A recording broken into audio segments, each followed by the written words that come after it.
as people, as control tower experts. And that's what they have to be. They have to be experts, and they have to be very smart.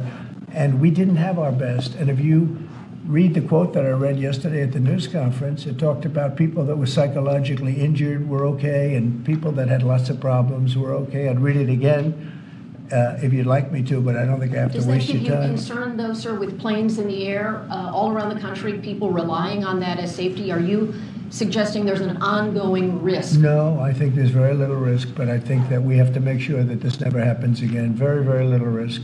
And we're taking actions that this can't happen again. The helicopter, as you know, was out of its zone.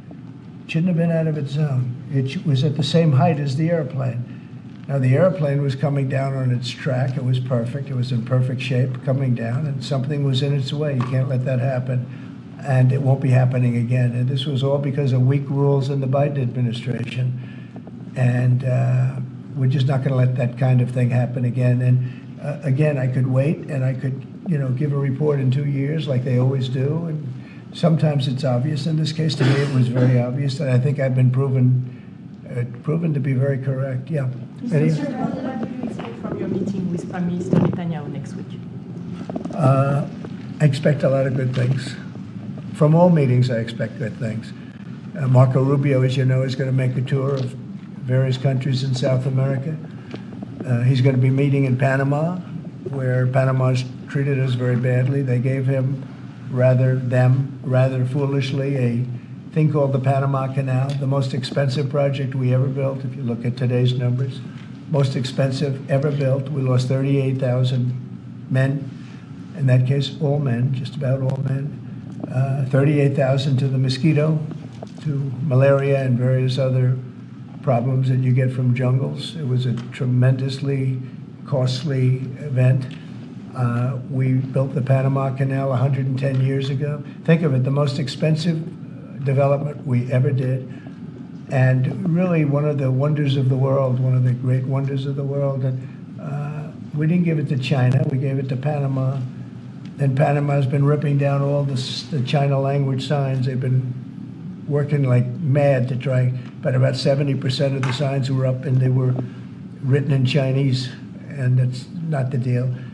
So we're going to take it back. They've already offered to do many things, but we think it's appropriate that we take it back. They've totally violated the agreement. We have an agreement. They violated the agreement, and Marco Rubio's going over there to talk to the gentleman that's in charge. Do you still think it's a good idea for Jordan and Egypt to be taking in Palestinians when they reject the idea and the Palestinians who are living now in Egypt? I think Jordan will take people from Gaza. And I think Egypt will take them also. I mean, I heard somebody said they're not going to, but I think they will. I feel confident they will. Mr. President, will tomorrow's tariffs include oil? What? Will tomorrow's tariffs be inclusive of Canadian crude? I'm probably going to reduce the tariff a little bit on that. We think we're going to bring it down to 10% on the oil. So it's 25% on the Canada side. Mr. President, are these tariffs stacking on top of already existing tariffs? Or Yes, this will be the on top of whatever may be existing. Mr. President, ask you a question about Venezuela. Rick Cornell was seen on state TV shaking hands with President Maduro. Is there any concern that that might lend legitimacy to the Maduro administration? No, we want to do something with Venezuela. I've been a very big opponent of Venezuela and Maduro. They've treated us not so good, but they've treated, more importantly, the Venezuelan people very badly. We have tremendous Venezuelan population. I got 92% of the vote, the Venezuelan vote. Now we want to see what we can do to get people back in their homeland safe and free and all. He's meeting with a lot of different people, but we are for the people of Venezuela. We're for the Venezuelan Americans. If you look at it, we have them all in Florida, right around the Doral area. That's really, they call it Little Venezuela, right? And they voted for me close to 100%. So we'll see what we can do to straighten out the situation in Venezuela. Venezuela has been very unfortunate. I was very surprised when I saw that Biden agreed to buy a lot of oil from Venezuela, because Venezuela was just about finished, the dictator. And when that happened, it brought them back to life. You know, Biden went out and they buy millions of barrels of oil. I say, what's that all about? So we're not going to let that stupid stuff happen. So we'll see what happens. We're not happy with Venezuela. We don't like the way they've treated the Venezuelans at all. Mr. President, there have been some warnings or messages that government websites will be shut down this evening to scrub them of DEI content. Can you confirm if that's What's accurate? been shut down? Government websites, excuse me, will be shut down this evening to scrub them of DEI content. Can you confirm whether that's accurate and if there are any concerns? I don't know. about- It doesn't sound like a bad idea to me. DEI would have ruined our country, and now it's dead. I think DEI is dead. So if they want to scrub the websites, that's okay with me. But I can't tell you. I guess probably certain people handle it certain ways. But I'll tell you who's very happy about it: the military. The real leaders, the real generals in the military, they're very happy about it.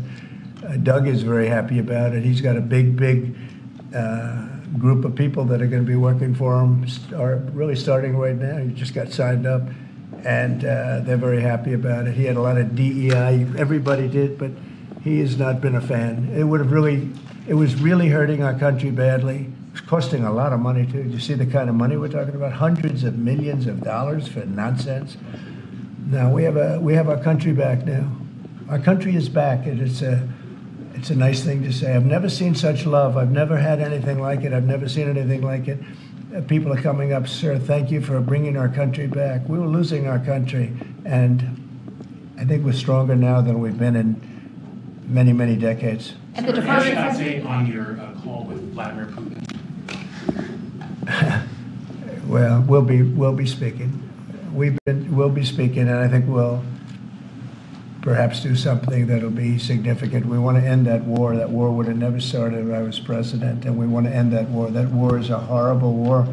Millions of young people are being killed, mostly on the lines now, mostly soldiers. But the cities have been largely destroyed, many of them. They're like demolition sites. But the soldiers are just shooting at each other. You know, it's a very flat land. I said this the last time, very, very flat land. The only place that a bullet stops is when it hits a person. And they're hitting a lot of people. They're hitting a lot of soldiers, but on both sides. You know, I think Russia would probably say close to 800,000, and Ukraine 600,000 or 700,000. And it's just a senseless situation, and it's got to stop. So whatever I can do to stop it, and we are having discussions, yes. ongoing, already scheduled and ongoing? Have you- Already talking, yes. So you've already spoken to Vladimir Putin I don't want to since? say that, but we are having very serious discussions Is there a reason you about- don't want to? Well, I just don't want to say that. We're having very serious discussions about that war, trying to get it ended With Russia? with Russia, yeah. At the Department of Justice and the FBI, there are a number of high-level people who are being asked to resign or are being told they are going to be fired. Did you specifically request any actions at the Bureau or DOJ with respect to those employees? No, but we have some very bad people over there. It was weaponized at a level that nobody's ever seen before. They came after a lot of people, like me, but they came after a lot of people. No, I wasn't involved in it. I'll have to see what is exactly going on after this is finished. But if they fired some people over there, that's a good thing, because they were very bad. They were very corrupt people, very corrupt, and they hurt our country very badly with the weaponization. They used the Justice Department to go after their political opponent, which in itself is illegal. And obviously it didn't work. Are you going to impose tariff on the European Union? What does that mean? Are you going to impose tariff too on European Union like you are going to do for Mexico and Canada? Well, you're asking me a question, because I'm sure you didn't hear. Am I going to impose tariffs on the European Union? Do you want the truthful answer, or should I give you a political answer? Absolutely. Absolutely. Tariffs The European Union has treated us so terribly. You promised Americans to try to reduce costs, and so many of the products Yeah. that would be tariffed, when they come into the country, the outgoing country is not paying the tariff. The buyers in the United States pay that, and then that's passed on to consumers in Right. most instances. Sometimes.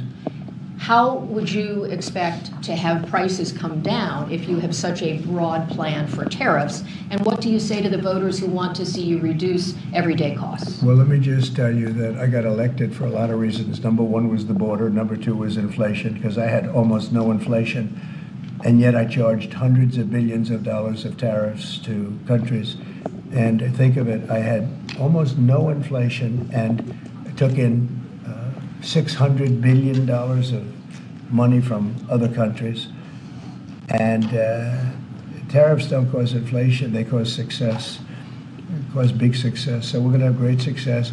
There could be some temporary short-term disruption, and people will understand that. I had that when I negotiated some of the good deals for the farmers. And unfortunately, those deals have been led astray by Biden and his people because they didn't enforce the deals. We have a deal with China, which is phenomenal for the farmers, but there was nobody to enforce it in the Biden administration. They let them get away with murder. So that's another thing we're going to be bringing. Do you accept the principle of costs being They passed committed to on? buying $50 billion worth of farm product, and they did it when I was president. And as soon as I left, they stopped doing it because there was nobody in Biden to enforce it. But the tariffs are going to make us very rich and very strong, and we're going to treat other countries very fairly. But if you think about it, other countries charge us tariffs. We don't charge them tariffs. And it's about time that that changes. Sir, are you concerned about the market reaction around tariffs? No, no. Tariffs, the word tariff is a very misunderstood word. You've heard me say, I say it kiddingly, but it's one of the most beautiful words in the dictionary. It really is. And we've been taken advantage of because others have charged us VATs. As an example, the European Union charges us 20% plus a VAT tax, called a VAT tax, very similar. And it costs us an absolute fortune. We are treated so badly. They don't take our cars. They don't take our farm products, essentially. They don't take almost anything. And we have a tremendous deficit with the European Union. So we'll be doing something very substantial with the European Union. We're going to bring the level up to where it should be. And if you think of the European Union, then you go to NATO, it's largely the same group of countries. Until I came along, I mean, we were paying almost 100% of NATO only to get bad trade deals. And now it's been evened out, but very unfair having to do, it was evened out pretty good. Actually, I did a good job. They paid $440 billion if you look at the Secretary General's report, and he was here recently and he said that. He said one of the most amazing things I've ever seen is what President Trump was able to do with these countries of Europe, of which he was in charge of them, but he couldn't get them to pay. I went over, I said, you got to pay, and if you don't pay, we're not going to protect you. It's very simple.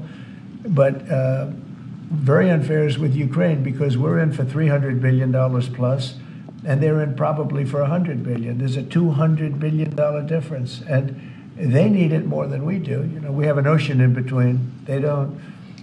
And so they're going to have to step it up a little bit. With efforts to reduce the federal workforce, whether it's offering what we've called the buyout package or other efforts, do you have any concerns that there will be employees broadly across the federal government who might take that up? And they're a part of the many different ways that agencies protect the public, from food inspections to water safety to I know, the air but traffic everybody's controls. replaceable, and we'll get very good people to replace them if it turns out to be more than we thought. It could be a lot, it could be a little, we don't know, but we'd love to have them leave. We're trying to remember this. We want them to go into the private sector. It's our dream to have everybody almost working in the private sector, not in the public sector. We have many people, very few people came to work. They were, you know, it started more or less with COVID, but actually even before COVID. But it started with the COVID, they didn't come back. And then Biden let them get away with murder, and we had federal workforce, like 4% coming into the office.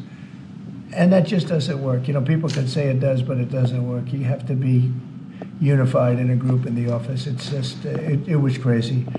You don't know what they're doing. And then at some point we may ask them to certify that they didn't have two jobs, meaning were they really getting a check from us, the government, and then were they also working a second job and a third job and, you know, on government time? And many of them will say that they did, you know, which is not legal, but it's a problem. It's a problem.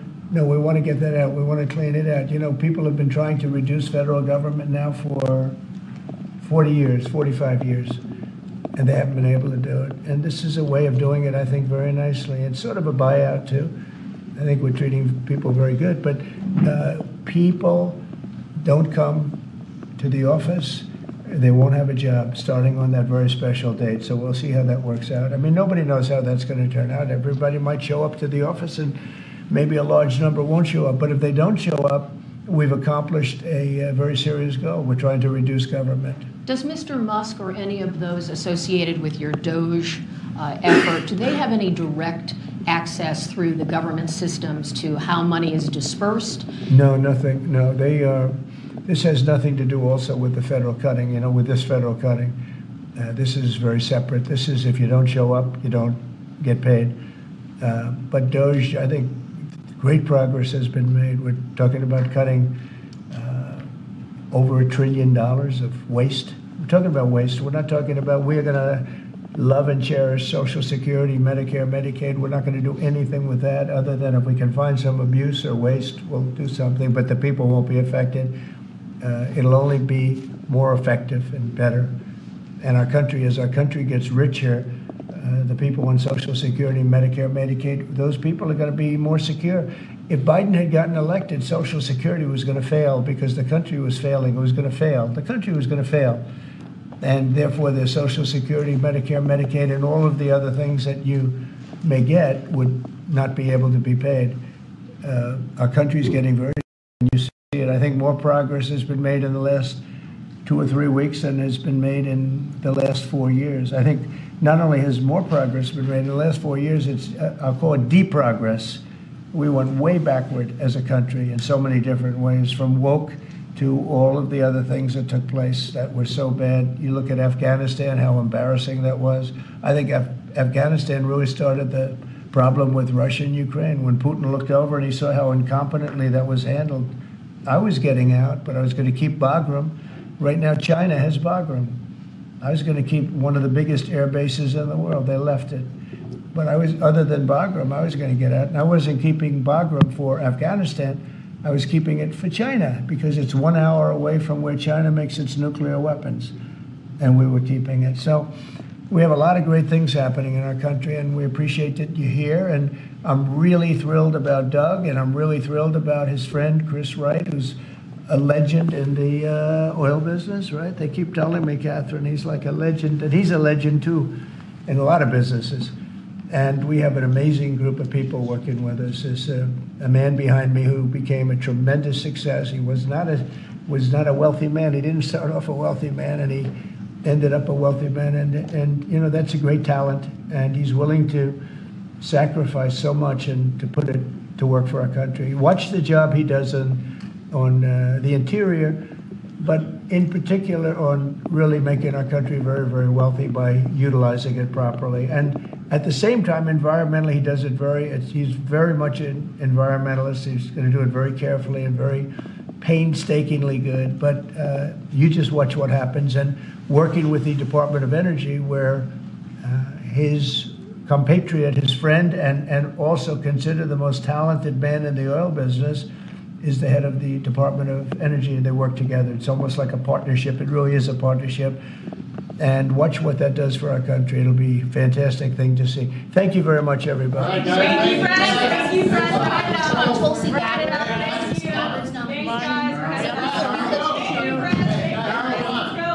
Let's go. We're going.